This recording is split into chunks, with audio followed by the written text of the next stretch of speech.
Good morning बच्चों, 11th chemistry bye Paramjit sir. तो बच्चों आज हम इसके अंदर पढ़ेंगे, अपने पास है एवोगैड्रोज लॉ। तो देखो बच्चों, it may be state that under similar condition of the temperature and pressure equal volume of all gases contain the equal number of molecule. ये कहता है कि भाई अगर हम सिमिलर जो कंडीशन अप्लाई करें, टेम्परेचर और या क्या हो, प्रेशर हो, तो जो वॉल्यूम होता है, इक्वल वॉल्यूम ले गैसेज का, तो उनके अंदर क्या होते हैं, नंबर ऑफ मॉलिक्यूल्स हैं वो क्या होंगे, इक्वल होंगे। तो मैथमेटिकली इसको रिप्रेजेंट करें तो volume directly proportional to n, यानी एन क्या है यहाँ पे, नंबर ऑफ मॉलिक्यूल्स। तो ये हम इसके अंदर बता सकते हैं। तो ये गै-लुकास और Avogadro's law be illustrated as follow, जैसे ये बता रखा है। तो इसके अंदर जैसे एग्जाम्पल ले रखा है, वाटर, हाइड्रोजन और oxygen. Hydrogen react with oxygen to form water. तो इसके अंदर 2 वॉल्यूम तो क्या है अपने पास हाइड्रोजन, 1 वॉल्यूम क्या है ऑक्सीजन, और 2 वॉल्यूम क्या है, ये अपने पास वाटर है। इसको हम इस तरह से भी लिख सकते हैं, एवोगैड्रोज लॉ के अकॉर्डिंग लिखोगे तो 2n मॉलिक्यूल हो गया, ये n मॉलिक्यूल हो गया, और ये कितना हो जाएगा 2n molecule. It means 2 molecule, 1 molecule और 2 मॉलिक्यूल्स। तो ये अपने पास आ जाएगा।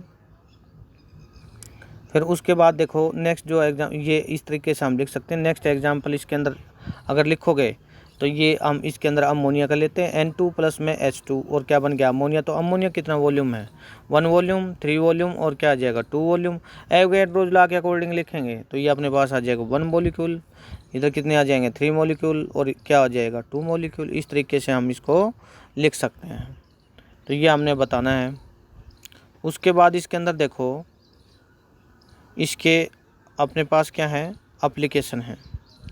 तो अगर एक एग्जाम्पल और लेना चाहें, हाइड्रोक्लोरिक एसिड का ले सकते हैं। हाइड्रोजन प्लस में क्लोरीन, तो क्या बन जाएगा, हाइड्रोजन क्लोराइड बन जाएगा। तो H2 और Cl2 लेते हैं, और फिर क्या लिखते हैं आगे 2HCl। तो 1 वॉल्यूम और 2 वॉल्यूम।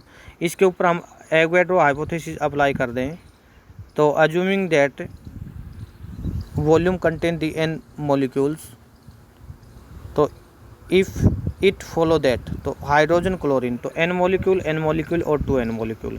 इसको डिवाइडेड कर दें अगर हम 2n से, तो ये कितना हो जाएगा 1/2 मॉलिक्यूल, और ये कितना आ जाएगा 1 मॉलिक्यूल आ जाएगा। This mean that the molecule of hydrogen chlorine contain the half molecule of hydrogen, half molecule of chlorine. तो ये हम इसके अंदर बता सकते हैं।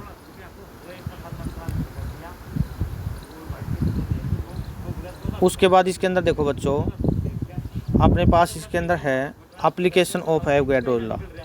तो इसके अंदर पहला हम बताएंगे डिडक्शन ऑफ एटोमिसिटी और एलिमेंट्री गैसेज। तो देखो बच्चों, the number of atom present in 1 molecule of substance is called atomicity. तो बच्चों कोई भी इसके अंदर है, जैसे अपने पास O2 ले लिया, जितने उसके अंदर एटम प्रेजेंट है तो उसकी एटोमिसिटी क्या होगी, उतनी होगी। जैसे ऑक्सीजन O2 है तो उसकी एटोमिसिटी कितनी होगी, 2 होगी। तो Avogadro help determine the atomicity of the element such as hydrogen, oxygen और क्लोरीन। तो ये ले लेंगे एटोमिसिटी ऑफ ऑक्सीजन, ये दे रखा है। The atomicity of the oxygen can be calculated by considering the reaction between the hydrogen and oxygen to form water vapours. तो it experimentally found that 2 volume of the hydrogen react with 1 volume of oxygen or 1 volume of the hydrogen. तो 1 volume of the hydrogen react with 1 volume of the oxygen to form 2 volume of the water. तो hydrogen oxygen 2 volume, hydrogen oxygen ये ले लेंगे। तो अपने पास कितना हुआ, ये 2 वॉल्यूम लेंगे, इसमें 2 वॉल्यूम ऑफ हाइड्रोजन हो जाएगा, 1 वॉल्यूम ऑक्सीजन, और ये 2 वॉल्यूम आ जाए। Applying the Avogadro's law apply कर दो, 2n से ये क्या है 2n, n और ये क्या आ जाएगा 2n, तो 2 मॉलिक्यूल, 1 मॉलिक्यूल और ये आ जाएगा। इसको हम कितने से डिवाइड कर दे, 2 से डिवाइड कर दो, तो अपने पास ये आ जाएगा 1 मॉलिक्यूल, हाफ मॉलिक्यूल और 1 मॉलिक्यूल आ जाएगा। तो 1 molecule of water contain the 1 molecule of hydrogen, it means 2 atom, and half molecule of oxygen.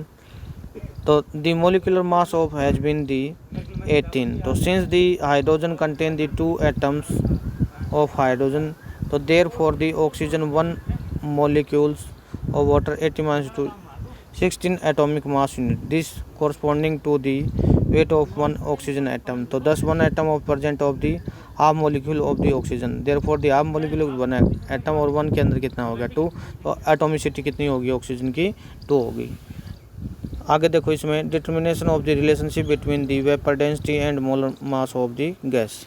तो vapour density of the gas is the ratio between the mass of certain volume of the gas to mass of the same volume of the hydrogen gas under similar condition of the temperature and pressure। तो इसके अंदर देखो बच्चों vapour density mass of certain volume of gas mass of the same volume of hydrogen, ये हो जाएगा। उसके बाद वेपर डेंसिटी निकालेंगे मास ऑफ एन मॉलिक्यूल ले लेंगे of the gas n molecule of hydrogen atom. तो मास ऑफ 1 मॉलिक्यूल ऑफ लेके चलें और 1 molecule of hydrogen atom. Since the 1 molecule of hydrogen atom contain the 2 atom of the hydrogen. तो vapour density क्या हो जाएगी mass of 1 molecule of gas upon में mass of 2 atom of the hydrogen, क्योंकि hydrogen के अंदर एक molecule के अंदर कितने एटम होते हैं 2 होते हैं। तो but the ratio of mass 1 molecule of the gas 1 molecule of gas to the mass of atom hydrogen is called the molar mass. तो वेपर डेंसिटी हो जाएगी मोलर मास अपॉन में 2। तो मोलर मास किसकी इक्वल होगी 2 into में vapour density, ये आ जाएगा। अगला है determination of relationship between the mass and volume of the gas. तो ये हमने अभी निकाला है molar mass 2 into vapour density. 2 into में mass of certain volume of gas ले ले स्टैंडर्ड टेम्परेचर प्रेशर पे। स्टैंडर्ड टेम्परेचर प्रेशर पे अगर हम लेंगे, इसी तरह से मास ऑफ सेम वॉल्यूम ले लें हाइड्रोजन का स्टैंडर्ड टेम्परेचर प्रेशर पे ले लें। तो 2 इंटू में ये 1 लीटर ऑफ गैस ले लें टेम्परेचर पे और ये क्या ले लें 1 लीटर हाइड्रोजन ले लें। तो but 1 litre of hydrogen gas कितनी होती है, यानी हाइड्रोजन 1 लीटर के अंदर कितनी डिजोल 0.082 ग्राम या डिजोल होती है। तो मास मोलर मास अगर हम निकालेंगे तो 3 इंटू में mass of the 1 litre of the gas standard temperature ये आ जाएगा। तो 2 अपॉन में आ जाएगा, इसको डिवाइड कर देंगे, ऊपर कितनी जीरो आ जाएंगे 3 जीरो लगा के डिवाइड करेंगे तो ये आ जाएगा 22.4 इंटू में mass of 1 litre of gas at standard temperature pressure. तो ये वैल्यू अपने पास इसके अंदर आ जाएगी। तो 22.4 litre of any gas at the standard temperature वो इक्वल होगी molar mass of the gas expressed in gram. तो this is also called the gram molecular volume. तो इसको हम इक्वल इसमें बताएं।